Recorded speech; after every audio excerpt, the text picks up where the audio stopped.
Hi yes welcome to our channel. Present మనతో పాటు దాము బాలాజీ గారు సీనియర్ జర్నలిస్ట్ ఉన్నారు. వారితో ఒకసారి మాట్లాడదాం. సార్ నమస్కారం సార్. నమస్తే. సార్ రాజమౌళి గారు ఇంకొన్ని ఇబ్బందుల్లో ఇరుక్కున్నారు సార్. అతని పైన ఇప్పుడు 3 కేసులు నమోదైనట్టుగా తెలుస్తుంది. అంటే మొన్న వారణాసి ఈవెంట్‌లో చేసిన కామెంట్స్ ఏవైతే ఉన్నాయో దేవుళ్ళ పైన, దానికి సంబంధించి ఇప్పుడు చాలా మంది అతని మీద ఫిర్యాదులు చేశారని, ఇప్పుడు పోలీసులు కేసులు నమోదు చేశారని తెలుస్తుంది. మరి ఇది ఎక్కడి వరకు వెళ్తుంది? రాజమౌళి గారు ఏమైనా క్షమాపణ చెప్తారా? లేదా? లేకుంటే ఇది ఎక్కడి వరకు వెళ్ళే అవకాశం ఉంది సార్? రాజమౌళి ఈసారి మామూలుగా రాజమౌళి గతంలో కూడా వివాదాలు లేవని కాదు. గతంలో కూడా 'త్రిబుల్ ఆర్' టైంలో కూడా జూనియర్ ఎన్టీఆర్ క్యారెక్టర్ అదేంటి 'కొమరం భీమ్'. 'కొమరం భీమ్' క్యారెక్టర్ ముస్లిం గెటప్ వచ్చినప్పుడు చాలా తీవ్ర వ్యతిరేకత వచ్చింది. ఎందుకంటే 'కొమరం భీము' ఒక ట్రైబల్ నాయకుడు. ఆయన బ్రిటిష్ వాళ్ళకి వ్యతిరేకంగా పోరాడాడు. ఆయన్ని ముస్లిం గెటప్‌లో చూపిస్తే చాలామంది తట్టుకోలేకపోయారు. దాని తీవ్ర వ్యతిరేకత వచ్చింది. అలాగా 'త్రిబుల్ ఆర్' టైంలో కూడా వ్యతిరేకత వచ్చింది. అట్లాగే 'బాహుబలిలో' కూడా కటిక అనే పదం వాడాడని కటిక సంఘం రంగంలో దిగడం. ఇవి సినిమా వాళ్ళకి కామనే. సినిమా వాళ్ళు మామూలుగా సినిమాల్లో వాళ్ళు కావాలని చేయకపోయినా కొన్ని వర్గాలకి, కొన్ని కులాలకి నచ్చని విషయాలు సినిమాల్లో ఉన్నప్పుడు వాళ్ళు ఆర్గనైజ్ అవ్వడం. ఒక్కొక్కసారి సినిమా పాపులర్ సినిమాగా ఉన్నప్పుడు మనం ఏమన్నా బెదిరిస్తే డబ్బులొస్తాయేమో అని కూడా చాలా సమూహాలు రంగంలో దిగుతారు, నాయకులు ముఖ్యంగా. డబ్బులేమన్నా వస్తదా అని బెదిరిస్తే ఒక రకమైన బ్లాక్‌మెయిల్. ఎందుకంటే సినిమా అనేది సెన్సిటివ్ విషయం. త్వరగా రిలీజ్ డేట్‌కి అనౌన్స్ చేయని డేట్‌కి రిలీజ్ చేయాలి. నువ్వు టైటిల్ మార్చన్నారనుకో వాళ్ళకి చాలా ఇబ్బందవుతుంది. అలాగే 'వాల్మీకి' అనే టైటిల్‌ని అప్పుడు మార్చింది కూడా అలాగే మార్చారు. సో, అది రకరకాల వివాదాలు. ఇప్పుడు రాజమౌళి వివాదం అనేది కొంత విచిత్రమైన వివాదం. ఎందుకంటే రాజమౌళి ఫ్యామిలీలో అందరూ కూడా భక్తులే. ఎక్సెప్ట్ రాజమౌళి. రాజమౌళికి ఏందంటే అతను దేవుడిని నేను నమ్మను, నేను నాస్తికుడిని గతంలో కూడా చెప్పుకున్నాడు. అతనేం దాచుకోలేదు. అట్ ద సేమ్ టైమ్ ఒక ఫిల్మ్ మేకర్‌గా ఒక స్టోరీ టెల్లింగ్‌లో దేవుళ్ళని క్యారెక్టర్‌లకు పెట్టి తీయడం అనేది ఎవరైనా చేస్తారు. ఇప్పుడు గ్రీక్ మైథాలజీ గురించి టీచ్ చేస్తాను. ఫర్ ఎగ్జాంపుల్ నేను ఇంగ్లీష్ టీచర్‌ని.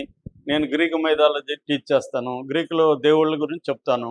అంత మాత్రాన నాకు వాళ్ళ దేవుడి మీద భక్తి ఉండాల్సిన అవసరం లేదు. That is a story for me. ఆ స్టోరీలో క్యారెక్టర్లు ఇప్పుడు 'పర్వ' అనే నవల రాశాడు ఆయన. ఆయన భక్తుడే భైరప్ప. కానీ 'పర్వ' నవలలో భారతంలో ఉండే క్యారెక్టర్లందరూ మనుషుల్లాగా ఆయన ట్రీట్ చేసి రాశాడు. దేవుళ్ళలాగా ట్రీట్ చేయలేదు. ఆయన మళ్ళీ భక్తుడే. ఆయనకి ఆర్ఎస్ఎస్ భావజాలమే ఉంది. కానీ ఆయన 'పర్వ' నవలలో వాళ్ళందరినీ దేవుళ్ళలాగా ఎక్కడా చెప్పలే. అందరూ మనుషుల్లాగా వాళ్ళకుండే బలహీనతలు, వాళ్ళకుండే ప్లస్సులు, మైనస్లు ఆయన చెప్పుకుంటూ వచ్చాడు. అలాగా మన భారతం గాని, రామాయణం గాని అవి గొప్ప కళాఖండాలవి. సో, వాటిని ఒక సాహిత్య రూపాలుగా చూసుకుంటూ, ఆ సాహిత్య రూపంలో ఆనాటి సమాజం ఎలా రిఫ్లెక్ట్ అయింది, ఆ క్యారెక్టర్లు ఎలా ఉంటాయి, ఒక క్యారెక్టర్‌కి ఎలాంటి గుణాలుంటాయి, ఆ క్యారెక్టర్‌లో ఉండే కాంప్లెక్సిటీ ఏంటి, ప్లాట్ ఏంటి, వీటిని మనం డిస్కస్ చేయొచ్చు. వీటి మీద సినిమాలు చేయొచ్చు, నవలు రాయొచ్చు, పుస్తకాలు ఏమన్నా రాయొచ్చు. అలాగా రాజమౌళికి కూడా అన్ని హక్కులు ఉన్నాయి. అంటే ఆయన దేవుడిని నమ్మనంత మాత్రం నువ్వు దేవుడని నమ్ముతున్నావు కాబట్టి ఇంకా ఆ దేవుడి గురించి ఎవరు మాట్లాడకూడదు, నమ్మేవాడే మాట్లాడాలనేది అది లాజిక్ కాదు.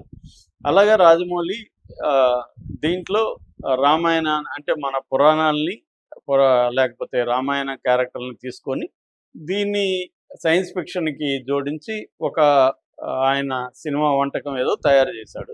అది బాగుంటే చూస్తారులే, అది తెలియదు. ఇంతే సింపుల్ అది. కానీ ఇప్పుడు అలాంటి వాతావరణం ఇవాళ లేదు. ఇవాళ ఏందంటే ఇండియాలో ఏది చేసినా వివాదమే. నువ్వు మాట్లాడితే వివాదమే, మౌనంగా ఉన్నా వివాదమే. అలాగా ముఖ్యంగా పబ్లిక్ స్పియర్‌లో ఉన్నవాళ్ళు చాలా సెన్సిటివ్‌గా ఉంటది వాళ్ళ వ్యవహారం. సో, రాజమౌళికి ఏం జరిగింది, నిజానికి అతను ప్లాన్ చేసుకొని మాట్లాడారా లేదా కూడా తెలీదు మనకి. ఎందుకంటే అతను ముందు నుంచే ఫ్రస్ట్రేషన్‌లో ఉన్నాడు ఈ ప్రాజెక్ట్ విషయంలో. ఎందుకంటే ఫస్ట్ రిలీజ్ చేసిన 'మహేష్ బాబు' మెడలో ఇదేసుకొని దానికి పెద్ద బడ్జ్ రాలేదు. తర్వాత 'కుంభ'కి నెగెటివ్ విపరీతంగా వచ్చింది. కాపీ కొట్టాడు మనోడు అని. రెండోది 1000 కోట్ల సినిమాకి ఇతనా విలను, అతని ఫేస్‌లో ఏమన్నా విలనీ ఉందా అని రివర్స్ వచ్చింది. తర్వాత 'మందాకిని' క్యారెక్టర్ అది కూడా కాపీ అని చెప్పి వచ్చింది. పైగా ఆమె ఒక ట్రాన్స్‌జెండర్ లాగా ఉంది. అసలు ఆమె ఒక ఫెమినైన్‌గా లేదు. తర్వాత 'మహేష్ బాబుకి' అక్కలాగా ఉంది. ఇలాగంతా వచ్చాయి. తర్వాతేమో అన్నిటికంటే ఇది దానికి ముందు సాంగ్ రిలీజ్ చేశారు. థీమేటిక్ సాంగు. 'శృతి హాసన్' పాడింది. దానికేం పెద్ద బడ్జ్ రాలేదు. ఆ సాంగ్‌లో మ్యూజిక్ గొప్పగా లేదు, పాడిన పద్ధతి ఇదిగా లేదు, డైనమిక్‌గా లేదు, ఏమీ లేదు. దాని తర్వాత గ్లిమ్స్ వదిలారు. గ్లిమ్స్ ఏమో ముందుగానే లీక్ అయిపోయింది 2 గంటల ముందు. వదిలినా కూడా ఆ గ్లిమ్స్‌కి కూడా పెద్దగా ఎఫెక్టివ్‌గా లేదు. ముఖ్యంగా ఆ గ్రాఫిక్స్ అంతా కూడా ఏఐలో అంతకంటే మేము చేస్తామని ఆల్రెడీ ప్రూవ్ చేశారు చాలామంది. ఆల్రెడీ పెట్టేసి చేసేస్తున్నారు ఏఐలో. ఎందుకంటే ఇప్పుడు ఏఐలో మనం కొద్దిగా సబ్స్క్రైబ్ చేస్తే మిడ్ జర్నీ లాంటివి బ్రహ్మాండమైన విజువల్స్ ఇస్తున్నాయి.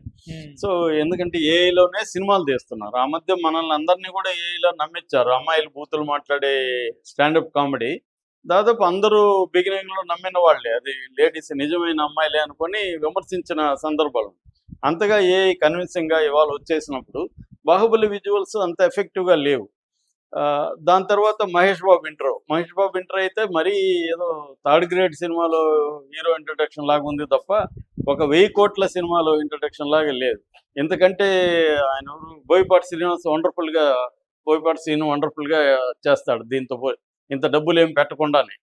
అంటే ఆ ఎద్దు కానీ ఆ క్వాలిటీ కానీ ఏమీ బాగాలేదు. సో దీనివల్ల నెగిటివ్ వచ్చింది. అది కాకుండా ఇప్పుడు రాజమౌళికి ఆ ఫ్రస్ట్రేషన్‌లో నుంచి తను అనుకున్నది ఏది అనుకున్నట్టు జరగలేదనే ఒక ఫ్రస్ట్రేషన్‌లో నుంచి ఆయన మొన్న ఆ సందర్భంగా ఏమన్నాడంటే, "మా నాన్న హనుమంతుడే నీకు వెనకుండి అన్నీ నడిపిస్తాడు" అన్నాడు. "నా భార్య అయితే హనుమంతుడిని ఒక ఫ్రెండ్‌లాగా చూస్తుంది, స్నేహితుడిలాగా చూస్తుంది.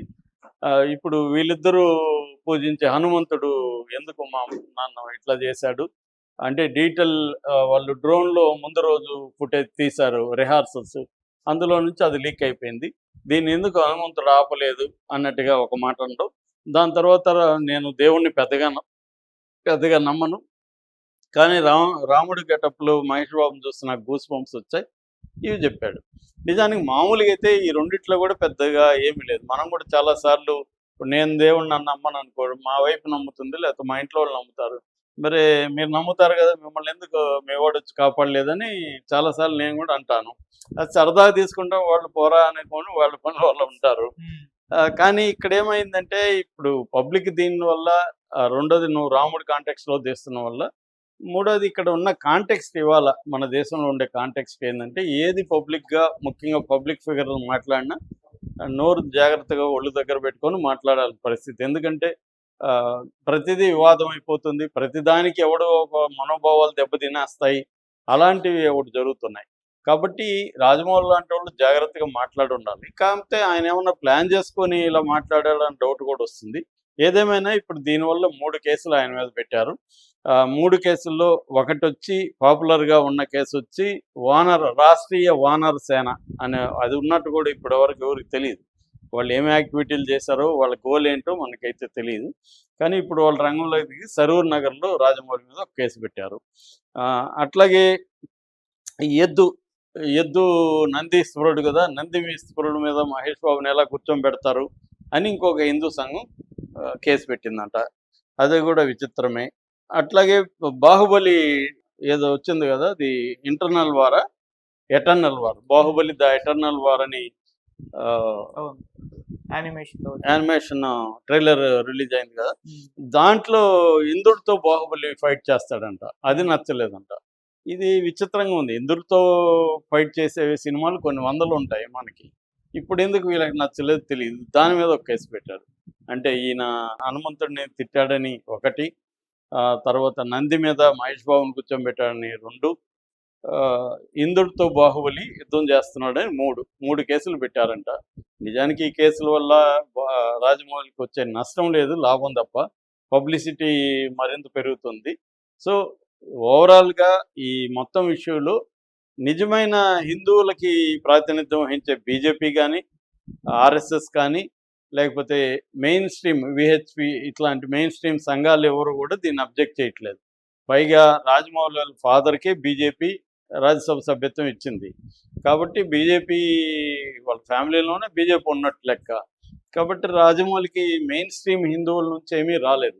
హిందూ సంఘాలంటే ఎవరు? మెయిన్ స్ట్రీమ్ ఉండేది ఆర్ఎస్ఎస్, విహెచ్పి, బజరంగ దళ్ళు, బీజేపీ వీళ్ళు కదా! వాళ్ళ నుంచి ఏమీ రాజమౌళికి ఏ ఇబ్బంది రాలేదు. వాళ్ళు లైట్ తీసుకున్నారు. కేవలం మాధవీలత మాత్రమే ఒక ట్వీట్ చేసింది. అది కూడా రాజమౌళిని ఒక సలహా ఇస్తూ చెప్పింది తప్ప ఆమె ఖండించలేదు గట్టిగా. మీరు ఇలాగ మాట్లాడడం సరైనది కాదు. కొద్దిగా బాధ్యతాయుతంగా మాట్లాడాలి. మీరు ఎంతోమందికి ఇన్స్పిరేషను అని చెప్తూనే ఇలా కొద్దిగా బాధ్యతగా మాట్లాడాలి. ఫెయిత్ అనేది వీక్‌నెస్ కాదు. ఆమె పాయింట్ ఆఫ్ వ్యూలో పర్ఫెక్ట్‌గానే చెప్పింది ఆమె. ఆమె చెప్పిన దాంట్లో ఏం తప్పు లేదు. కాకపోతే ఆమె రాజమౌళిని మామూలుగా వేరే వాళ్ళు ఇలా చెప్పుంటే ఆమెకు నచ్చనోళ్ళు ఆమె గట్టిగా మాట్లాడేది. రాజమౌళి వాళ్ళ ఫ్యామిలీలో భాగంగానే బీజేపీ చూస్తుంది. రాజమౌళిని గాని, వాళ్ళ నాన్నని గాని వీళ్ళందరినీ బీజేపీ తన ఫ్యామిలీలో భాగంగా చూస్తది కాబట్టే ఆయనకి ఇది కూడా ఇచ్చింది. సో, ఇది కూడా నిజానికి ఓవరాల్‌గా తీసుకున్నప్పుడు హిందువులకి నచ్చే కైండ్ ఆఫ్ సినిమానే ఇది. ఎందుకంటే ఒక రామ-రావణ యుద్ధాన్ని ఒక దగ్గర పెట్టడం, ఇక్కడి నుంచి కుంభకర్ణుడిని తీసుకెళ్ళడం. సైన్స్ ఫిక్షన్‌లో కూడా మళ్ళీ రాముడు, రావణుడు అనే ఒక ద్వంద్వ దీన్నే తీసుకెళ్ళాడు. మొత్తం మన కథలో అంటే ఇప్పటివరకు మనకు అర్థమైన కథలో రావణుడే రావణుడి తమ్ముడు కుంభకర్ణుడే కుంభగా మారడం. సో, దాన్ని తీసుకున్నాడు. ఇట్లా రాముడు రుద్రగా మారి కుంభాన్ని ఎట్లా ఓడించాడు, దీనికి సైన్స్ ఫిక్షన్ కలిపాడు. సో, ఏదేమైనా బేసిక్ రామాయణ కాన్సెప్ట్నే తీసుకున్నాడు కాబట్టి రాముడే హీరోగా చూపిస్తున్నాడు కాబట్టి నార్త్ ఇండియాలో ముఖ్యంగా ఇది నచ్చే అవకాశం ఉంది. సో, నువ్వు ఇప్పుడు మహేష్ బాబు కాదు అక్కడ. ఇక్కడ ఎద్దు అంటే నంది మీద కూర్చున్నది మహేష్ కాదు, రుద్రుడు సినిమాలో. కాబట్టి రుద్రుడు నంది మీద కూర్చోకుండా ఏం చేస్తాడు? కాబట్టి ఇక్కడ ఈ కేసులేవి కూడా కోర్టులో నిలిచేవి కాదు. అసలు పోలీసులు కూడా దీన్ని ముందుకు తీసుకెళ్లరు. రాజమౌళికి దీనివల్ల ఎంతో కొంత లాభం తప్ప నష్టం లేదు. ఇప్పటి వరకైతే హిందూ సంఘాలు ఏవి కూడా పెద్ద సంఘాలు ఏవి రాజమౌళిని సీరియస్గా తీసుకొని చేయలేదు.